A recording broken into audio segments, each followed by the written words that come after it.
yang besar di Ranca Buaya juga. Itu di sana juga ada bangunan-bangunan di sana tuh di bawah lautnya. Dan biasanya itu yang penyelam-penyelam itu dia pemburu lobster. Nah makanya nanti di sana di Pelabuhan Ratu di Karanghawu di sana apabila ditemukan dari cincin besar di bawah, nah nanti saya minta mungkin nggak apa-apa kita nanti ke penyelam itu kita bayar, nah terus kita beri mereka kamera, ya kita beri kamera dan kemudian disuruh kita foto minimal kita videokan lah itu. Dan nanti baru bisa kita nilai apakah itu barka ataukah itu hanya karang yang hasil gerusan alam saja gitu kan. Karena seperti ada karang bolong begitu kan. Ada karang bolong itu karang yang bolong kan di sana. Di sana wilayah pantai selatan juga itu karang bolong tuh. Kemudian ada lagi tempat-tempat lain yang karangnya berbentuk bolong, ada lagi kan seperti itu. Jadi belum tentu itu adalah cincin atau barka, bisa saja itu karang yang dibentuk oleh alam dan bolong. Makanya harus lihat dulu. Dan saya sendiri belum survei ke sana.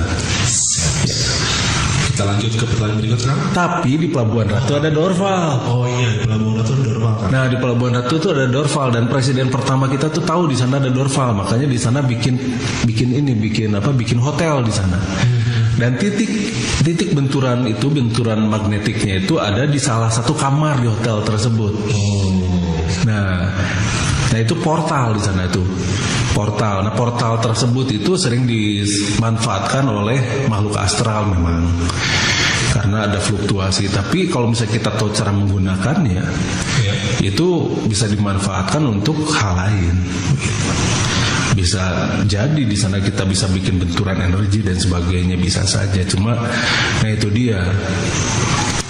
Sekarang energinya ini kalau misal kita manfaatkan kemudian kita jadikan benturan di sana, itu bangunan bisa kolaps gitu.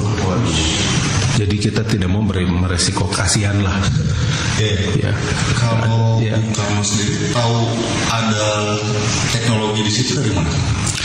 Ya beliau itu bukan orang sembarangan ya. Bukan orang sembarangan. Orangnya itu benar-benar memiliki daya linuih yang cukup.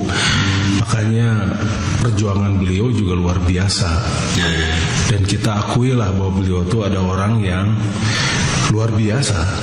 Makanya mampu melakukan hal-hal yang luar biasa pula. Cuma banyak sekali yang cerita-ceritanya itu teralihkan dan hilang gitu, ditutupi gitu ya. Oh jadi beliau bisa mendeteksi betul adanya teknologi dari ada sesuatu mungkin atau mungkin belum bisa menjelaskan apa itu, tapi ya sudah bikin aja sesuatu di sana dulu gitu dan lestarikan dulu saja. Nah kemudian makanya akhirnya dikucilkan kan. Ya. Akhirnya meninggal itu karena dikucilkan, karena diasingkan. Karena stres sebetulnya dibuat seperti itu ya. Dan sebetulnya bisa saja membuat semacam perlawanan, tapi karena itu bisa membuat perang saudara akhirnya mengalah. Bisa saja. Bukan. Ada yang dipentingkan. Iya. Jadi berkompromi. Iya. Untuk kepentingan banyak. Iya. Daripada mengorbankan rakyat, lebih baik mengalah. Gitu. Nah itu.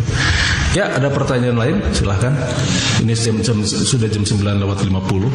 Ya, kita makin lama aja nih. Apakah di Candi Buko Jogja terdapat alat telepon barcode dari bukan barcode ya. Bukan barcode. Barca ya.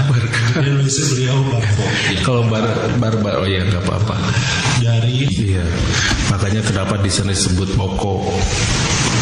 Karena dari baka itu kan, dari barka itu. Jadi bukan Boko berarti bangau, bukan. Itu ceritanya panjang lah. Ceritanya panjang ya. Tapi yang jelas ada tangga di sana yang berujung pada gundukan tanah dan masih banyak di sana yang harus kita pelajari. Dan mudah-mudahan nanti akan kita geolistik juga di sana. Kita akan lihat di dalamnya itu ada apa. Karena masih banyak yang terkubur karena wilayah itu sangat besar. Wilayah Keraton Boko itu ratusan hektar karena terhubung dengan candi-candi yang lain. Dan itu pusatnya di Keraton Boko itu. Ini luar biasa. Dan kita tidak boleh meremehkan. Itu karena keraton berarti ratu ya. Ya. Mungkin saja ya, karena bagaimanapun juga sebetulnya ada beberapa kejadian ketika suatu kejadian itu ada, mereka mengatakan itu bilokasi atau seseorang bisa ada di dua tempat katanya. Saya ngelihat dia di sini, tapi saya ngelihat juga di sana ada. Nah begitu. Ada apa ini gitu kan? Tapi dia waktu yang kejadian di sana dia menggunakan baju merah. Di sini dia menggunakan baju hijau. Kembar mungkin. Nah itu dia, orang tuanya siapa nggak jelas gitu ya. Tapi ketika dicari lagi itu nggak ada lagi itu kejadian. Ini nggak ada, yang jelas dia bukan anak kembar gitu, orang kembar ya, bukan orang kembar. Ini waktu itu saya pernah diceritakan oleh ayah saya. Ayah saya cerita ada seorang rekan kerjanya itu dia ketemu dengan ayah saya, ngobrol dengan ayah saya. Tapi ternyata pada waktu itu ada orang lain yang ngobrol dengan dia juga di tempat lain. Oh itu mah jin Kang lagi nyamar. Bisa ya, itu mungkin. Tapi jin harus punya tenaga yang sangat besar untuk bisa melakukan hal itu. Dan sedangkan yang diketahui oleh saya, orang itu tidak mengerti tentang masalah-masalah mistik seperti itu. Bahkan orang itu nggak percaya banget soal itu, gitu kan. Kalau dari tampilannya ada bedanya kan tadi kan, kalau yang jin itu berbeda. Iya bisa sama, bisa menyamar, tapi itu juga hanya sepintas, nggak bisa ngobrol dan nggak bisa diraba. Nggak bisa diraba, tapi paling dia bisa. Ini pernah kejadian ini kejadian langsung dialami oleh saya sendiri waktu itu ya. Waktu itu di rumah saya yang lama itu di sana di jajaran di wilayah Dr. Slamet di sana. Itu waktu saya duduk di dapur, ini waktu saya umur sekitar 12 tahunan lah. 12 tahunan saya lagi duduk di dapur, tiba-tiba ibu saya turun ke bawah ke kebun. Dan itu biasa ibu saya itu turun ke kebun. Cuma anehnya ini turunnya itu malam-malam gitu kan. Turun ke sana ke kebun.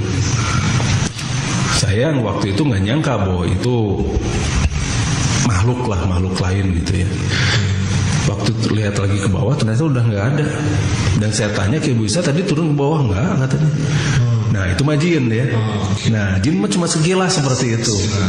Nah tapi ada lagi kalau misalnya ini makhluk lain misalnya dia ditiru alien misalnya begitu. Itu juga nggak akan lama karena keburu pasti ditangkap TVK gitu.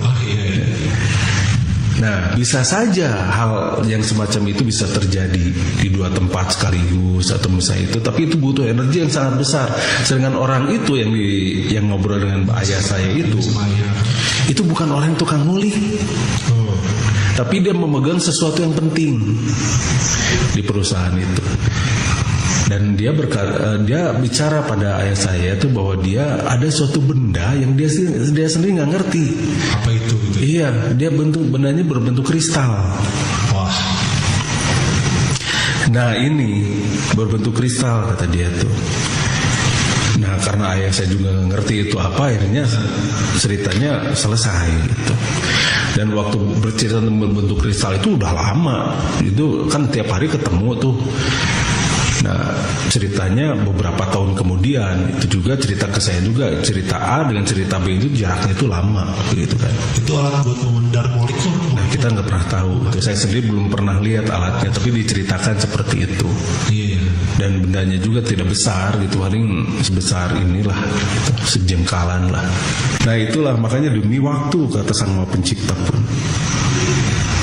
Nah di sana disebutkan apabila kita wasting time gitu kan, innal insana lafi khusr gitu kan.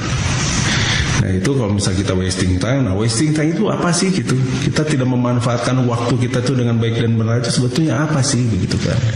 Kalau misalnya kita terjemahkan lebih dalam lagi itu luar biasa.